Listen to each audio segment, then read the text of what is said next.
first with a quick review of last night.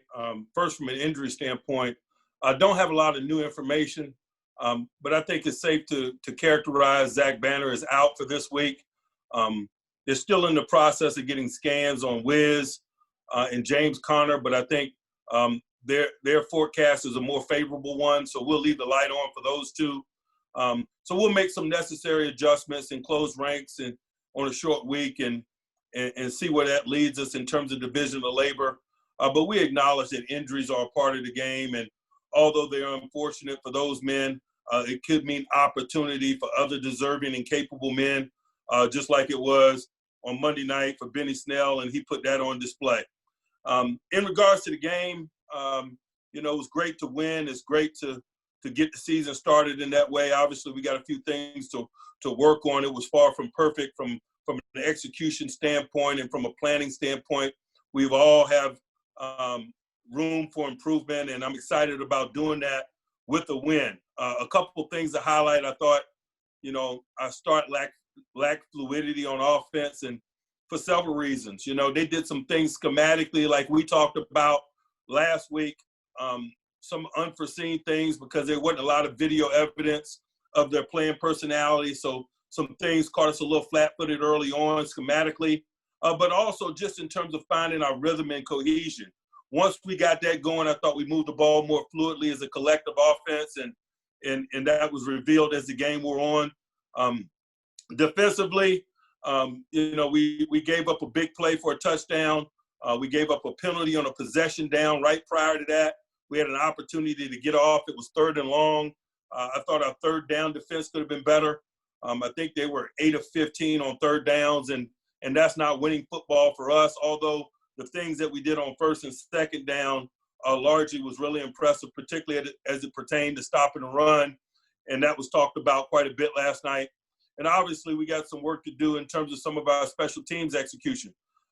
We fumbled or muffed a punt there early on that put them on a short field. Thankfully, we were able to hold our ground and make them settle for 3. And then also we had a kickoff out of bounds there in the second half of the game that allowed them to start on the 40-yard line. So we got a myriad of things to clean up, things that make you easy to beat. But like I said, it's good to work on those things with the win. We had a lot of anxiety going into the game like a lot of people. First time in the stadium and not knowing what you were going to get, not only from individuals, but us as a collective in terms of how we communicate, how we distribute the labor, logistically, how we function. I think we have some room for improvement there, and I'm excited about getting back out on the field this week and working to improve those areas. We need to do so quickly. We're going to play a Denver Bronco team that's really talented, that's coming off a tough game last night. I'll start talking about those guys. First, just on the defensive side of the ball, obviously they're without Von Miller, who is, one of the premier players in this game and of his generation, and that's a significant loss. But that happens some in this game, and I'm sure that they are ready to close ranks and individual players are ready to step up. Bradley Chubb is a quality outside linebacker that plays opposite of Vaughn, who missed some time last year himself due to injury. Is a really talented guy, is a really tough guy to deal with, really big and really athletic for the position. Has some measurables that we compared very similarly to Bud Dupree when Bud came out, and he shows a similar skill set in terms of his ability to play the run and rush the passer. And just talking and speaking about the loss of Von Miller, I'd be also remiss if I didn't mention the quality, experienced coaches that they have on that side of the ball. Coach Fangio and Ed Donatel, man, they've been in this game a long time, particularly at this level. They're very credible guys. They're very reputable guys, and I'm sure that they're going to do what it is they need to do for the collection of players that they have there to bring the best out in them. Familiarizing ourselves with this safety tandem, really impressive. Both guys are capable of playing in the post. Both guys are capable of spinning down into the box and making plays for their defense. They're very multiple. They're capable of giving you 3-man rush, 4-man rush, or 5 or more. They have a myriad of zone and man principles on the back end that make it difficult for quarterbacks to operate. And so we got to be sharp there. On the offensive side of the ball, just been really working hard to familiarize ourselves with Drew Lock and his skill set. His mobility is impressive. His accuracy is impressive. His arm strength is impressive. And I think those traits allow them and him to attack the field just about at every spot. They do a really good job of changing the launch point. They do a really good job of stretching you and challenging you vertically down the field. He has a bunch of quality weapons, many of which we know about, guys like Fant and Sutton in the running back tandem, but he's got some new guys that are new to professional football that have a really impressive skill set as well. Judy's tape from last night was really impressive. His stop and go abilities, his route running abilities, his ability to get to speed quickly. I also have a great deal of respect for Hamler, who was not suited last night, but is out of Penn State, and we're very familiar with him regionally. He's a dangerous guy and a guy that's capable of taking the top off the coverage.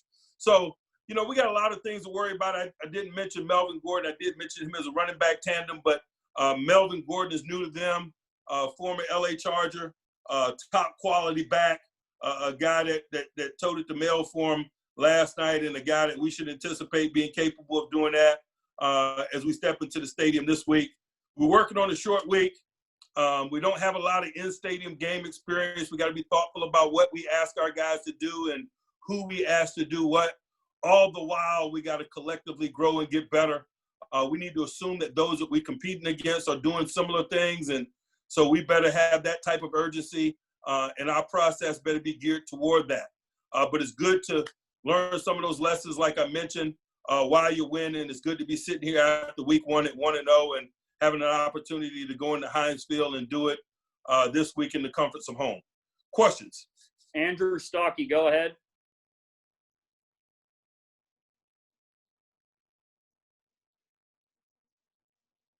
Okay, next up, Mike Pursuta. Mike, go ahead. Mike, the schematic issues early on that you referenced, how much of that was attributable to Connor's slow start, and how much of that was cleaned up by the time Snell got in? A lot of what happened at the early portions of the game could be contributed to that. Like we talked about last week, man, we didn't have any video evidence of their personality on offense, defense, or special teams. We knew the reputation of the individual coaches, but we didn't necessarily have an understanding or a definite understanding of what the collective would look like and how they would utilize the talents of the players that they have. And so some of that stuff was being discovered at the early portions of the game, and so there's consequences for that. Will Graves, go ahead. Hey, Mike, last week you said, James is our bell cow. Is Benny capable of fulfilling that role if for some reason James is limited? I think he displayed that last night. Brooke Pryor, go ahead. Hey, Mike, was James's injury, was that something that he came into the game dealing with, or did it happen over the course of the game, and does that give you any more concerns about his long-term durability? It does not. I lean on the expert advice of the medical staff in terms of availability and things of that nature. He didn't have anything wrong going into the game. It occurred at the early portions of the game. Tim Benz, go ahead. Mike, when it comes to your offensive linemen, Dotson and Okorafor, should those two young guys be pressed into service this week? How did they end up camp? And the limited looks you got at Dotson last night in the game, how did he perform? I think those are two different discussions. We've talked quite a bit about Chooks along with Banner and the battle that they had for right tackle. And like I've said repeatedly, I thought both guys were starter capable, and I still feel that way. So I'm extremely comfortable with Chooks in his ability to play and his overall readiness. Dotson is another story. He's a young guy who hadn't had a lot of work throughout this process because of injury and lack of availability. So there's some angst there, and if he's called upon this week, man, it's going to take a tremendous effort by him and by us. And by us, I mean us putting him in the very best position to perform. And so there's some dual responsibility there. Jeff Hathorn, go ahead.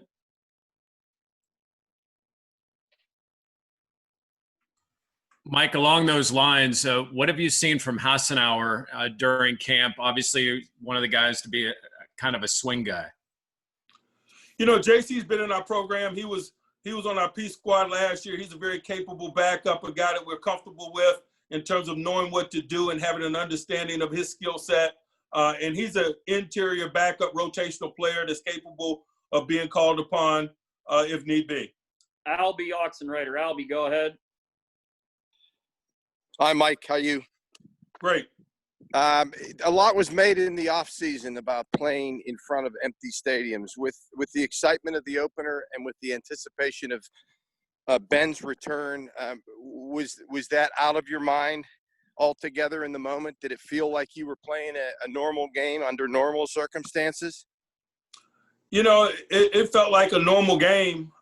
These are not normal circumstances. And so, you know, I'd be less than honest if I said the empty stadium on Monday Night Football felt normal, but it is normal for us in 2020. There are certain advantages to it. There are certain challenges to it.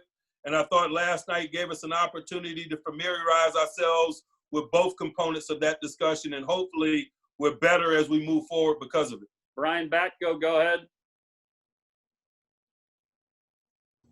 Yeah, Mike, one more question on that point. I mean, was it any harder or easier to communicate sideline to field or vice versa with that pumped-in crowd noise? I know it's supposed to be a consistent level throughout the game, and I guess that'll be the case again Sunday at home.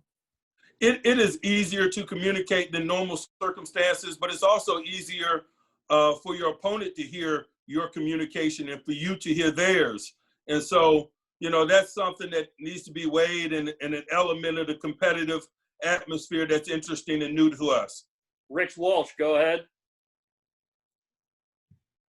Mike, I wanted to ask you about Juju from last night. Was that a product of, you know, what he did this offseason, or that he's just healthy now? You know, that's Juju.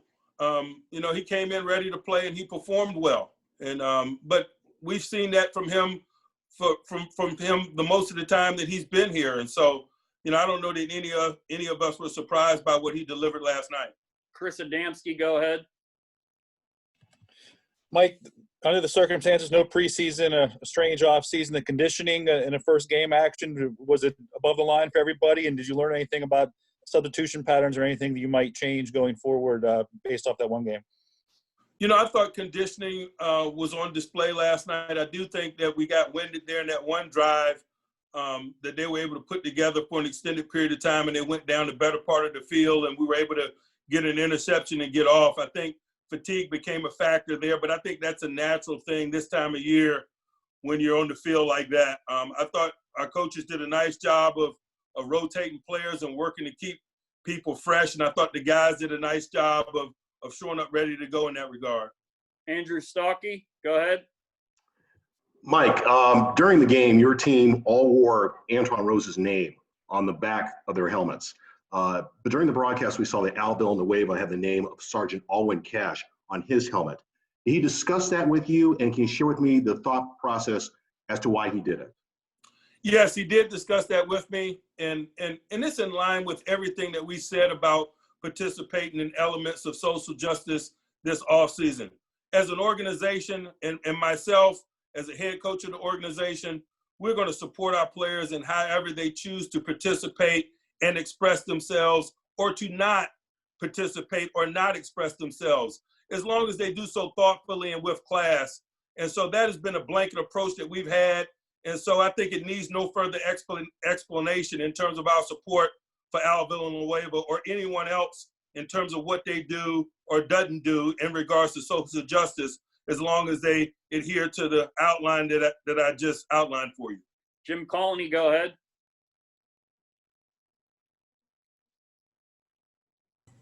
All right, Mike, what is the short and maybe the longer term outlook for DeCastro right now? You know, I don't know. I'm hopeful that he's able to work tomorrow. We'll see. Brian Batko, go ahead. Mike, I think you guys were able to dress maybe one more guy last night when it came down to the inactives. Can you explain, I guess, just why you did give one of those spots back ultimately, and the decisions you made on who didn't get a hat? Yeah, there was some indecision on my part about the rule, and so we didn't get clarity on it until extremely late in the process. And just from an overall preparedness standpoint, we decided to put the helmets on the guys that were prepared to play and had an understanding that they were going to play. So I take responsibility for that miscommunication, and it's a learning process for us. There's a lot of memos coming out of New York these days, so it's tough to keep up with them. Will Graves, go ahead. Mike, you mentioned the special teams issues in your opening statement. Given the nature of camp, was that the area that you maybe expected the most rust because it's just so difficult to replicate some of those things in a practice-like environment? No, I can't tell you that I, anticipated more rust in that area than any other area, because we devoted a lot of time to live football in that area, and we gave that area of play its just due from a team development standpoint. That being said, we still got a lot of meat on the bone, as we do in the other phases as well, and we look forward to getting back out there and getting better at it this week. Alan Saunders, go ahead.